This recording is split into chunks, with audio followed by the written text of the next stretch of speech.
Last November, I found myself at my friend's place for the weekend while she was away on a family trip.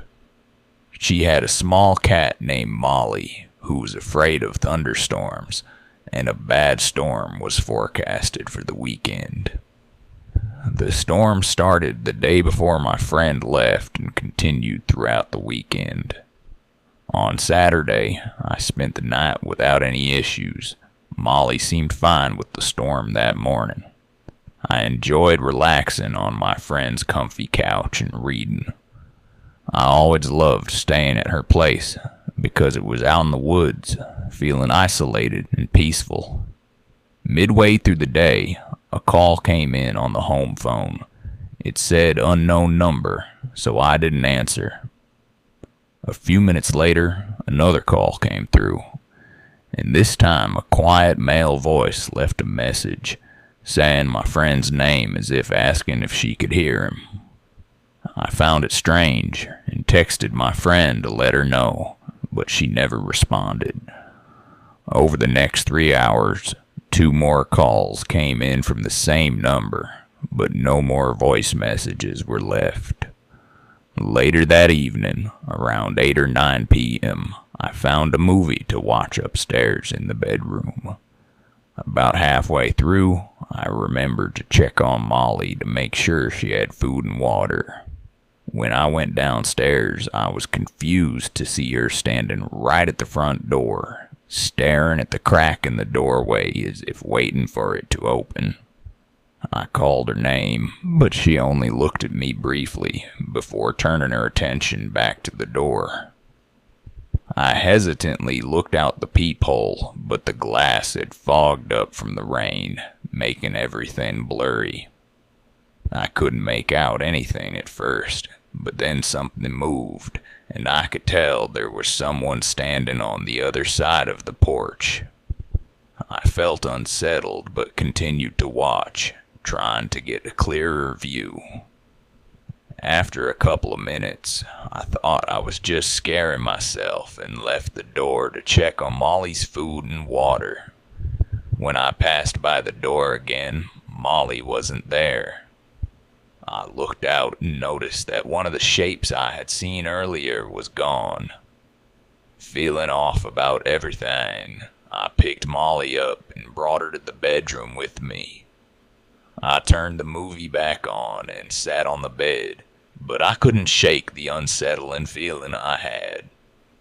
About 30 minutes later, Molly suddenly jumped off the bed and walked up to the bedroom door, staring at the crack in the doorway exactly as she had at the front door.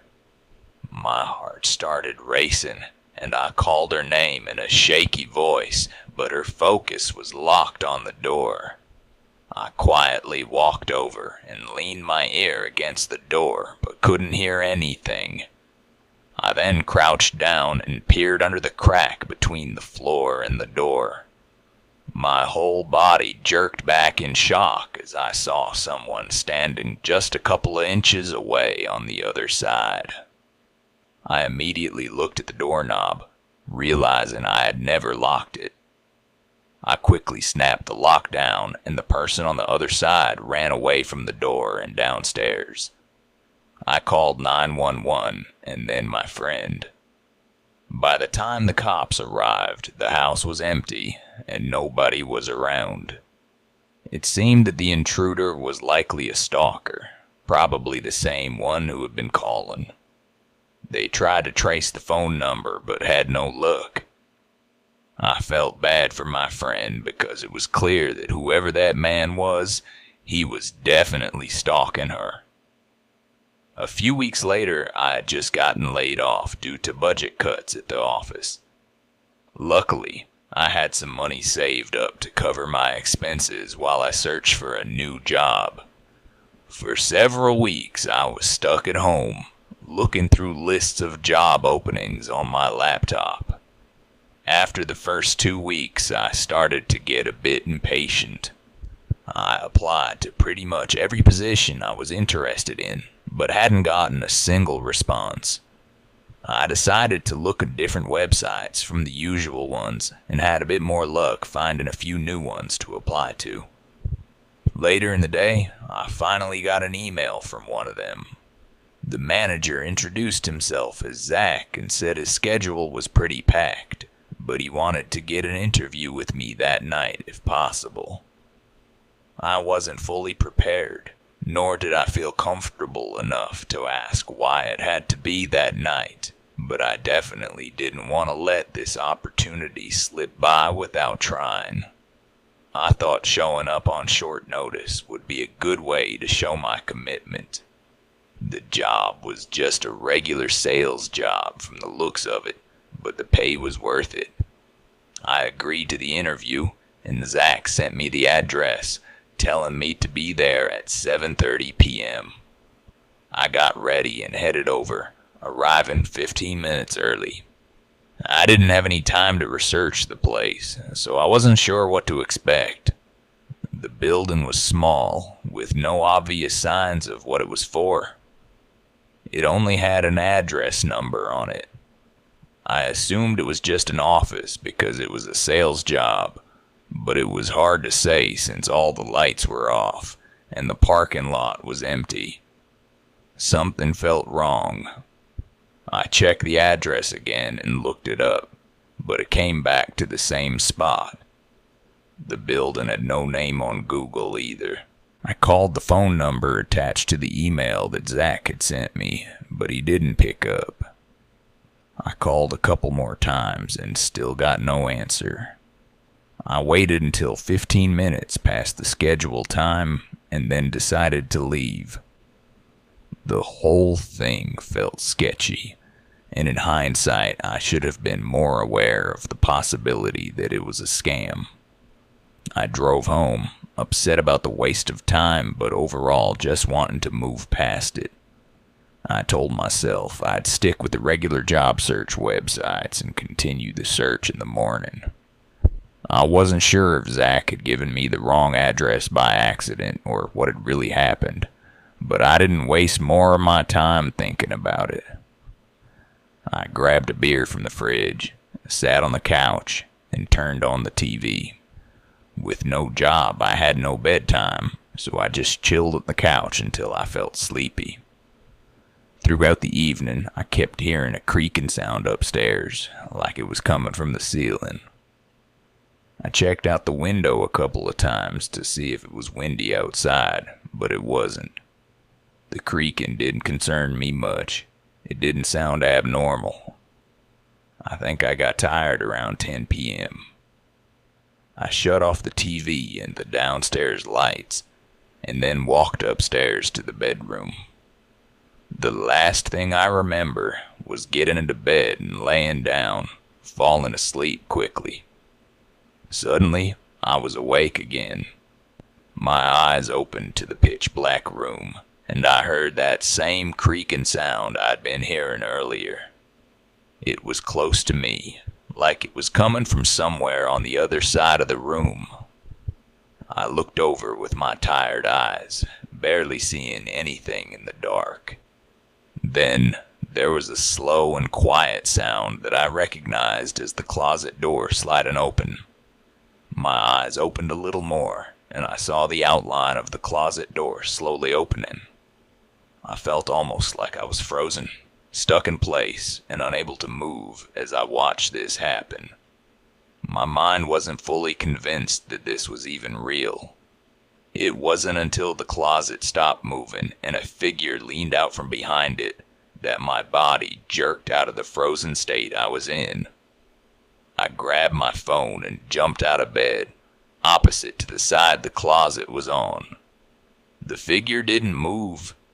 They just stood still and stared at me, almost like they were hoping I somehow didn't see them. Standing up and with my eyes adjusted, I was 100% sure that what I was seeing was real. I ran out of the room and left my house as I spoke to a 911 operator. It was probably dumb of me, but I stood in my front yard and watched through my front door at the staircase. I didn't want whoever was in there to leave without getting caught.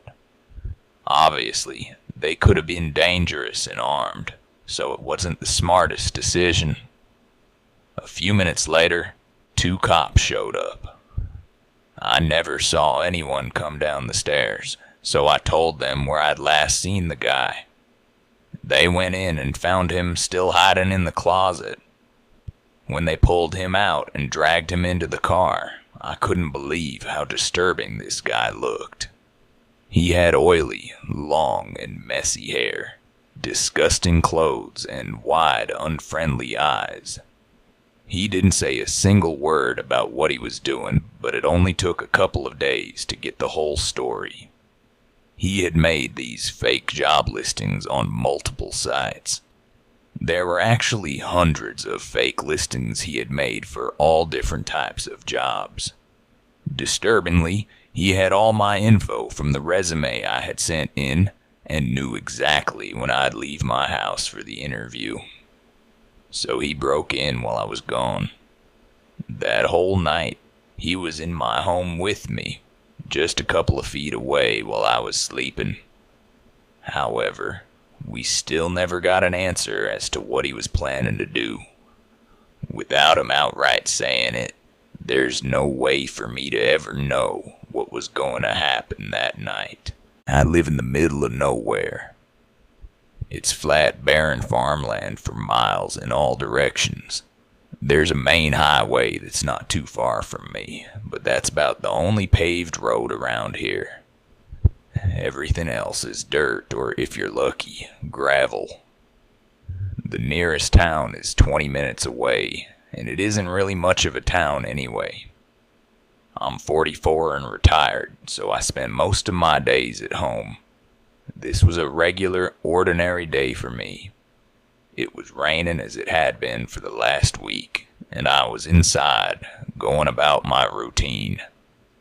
Around noon, I decided to head out to my front porch to have a smoke and enjoy the falling rain. I don't know how long I sat out there, probably an hour, when I noticed someone coming down the far dirt road that led up to my house. Again, it was flat land, so I could see pretty far, although the rain made it a bit more difficult. This person was on a bike, like an adventure motorcycle or dirt bike, riding through the rain. I thought it was odd, but assumed they had just mistaken my driveway for being a dirt path. They kept coming down it, though, until they were getting really close to my house. They basically got right up to where my garage was before stopping. The man looked older but was wearing a full-face helmet. He was sitting in the driveway looking at my house until he noticed me. He watched me for a moment and then turned around and rode back the way he had come. That was probably one of the strangest encounters I had ever had on my property. Nobody ever comes down here because they shouldn't. I had to assume it was just a mistake. I stayed out for a while longer, but then the rain and wind started picking up, so I went back inside. I had almost entirely forgotten about the unforeseen visit earlier. I made another cup of coffee and relaxed inside. I was on a call with my brother for a while and took a nap as well. The day was chill, with no errands to run or things to do around the house. The rain made a pretty sudden change around 8 p.m., though. There was thunder and lightning, and a heavy downpour thumped relentlessly against the old roof. But somehow, through it all, I heard the slightest sound of a heavy engine outside. It had that same dirt bike sound that was identical to the one that had come by earlier in the day. I went up to my front window, seeing a headlight carving its way through the fog and rain. In the moment, I didn't even think about how crazy it was to be out riding at night in this awful weather, because all I could think about was why they had come back. As they got closer, they shut off their headlight and instantly disappeared. I couldn't see them at all. I waited, but they never came up to the garage like they had last time. Minutes went by without me seeing or hearing anything. Where could they have gone? Unfortunately, situations like these can't easily be called into the police station, so I was on my own. I grabbed my shotgun from the bedroom, which I only kept for self-defense.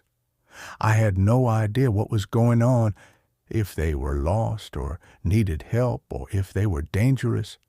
All I knew was that I was alone in the middle of nowhere and needed to be extra cautious. I spent the next 20 minutes routinely checking out the windows on all sides of my property. I saw nothing more until I made another round, and when I looked out the back window, I just made out something in the fog. It quickly moved away. The eerie nature of it sent chills through me. Being unable to see anything and having no real way to know what was going on made it as unnerving as it could possibly be. Then I started hearing muddy footsteps outside my house, like they were right up against the house, splashing in the mud and water. Every time I tried to get a look out the window, they'd move out of the way. I really didn't know what to do here. I felt that if I let this go on for too long, things could get even more unpredictable and possibly messy. Clearly, their intentions were not harmless. I went into the garage, got in my truck, and quickly opened the garage door, pulled out, and closed it. My body was shaking the whole time, praying this didn't escalate. I moved the truck further out front and spun around to face the house. Finally, I turned on the high beams and the bar lights on the front. It immediately lit up my entire house, and standing right outside one of the windows was a man. He was in full black clothing and holding a hammer in his right hand. It looked like he was trying to look into the window and maybe didn't even hear me pull out of the garage under the thunder and rain. The man sprinted off behind the house. I saw him get on his bike, which was laying in the grass far off from the house, and he rode off into the dark. I stayed up that entire night. The next day, I went into town and notified the sheriff's office of the encounter. I don't know who that was, but seeing the hammer in his hand, it seems clear he was trying to break inside and probably had malicious intent. Luckily, I didn't have to find out the hard way.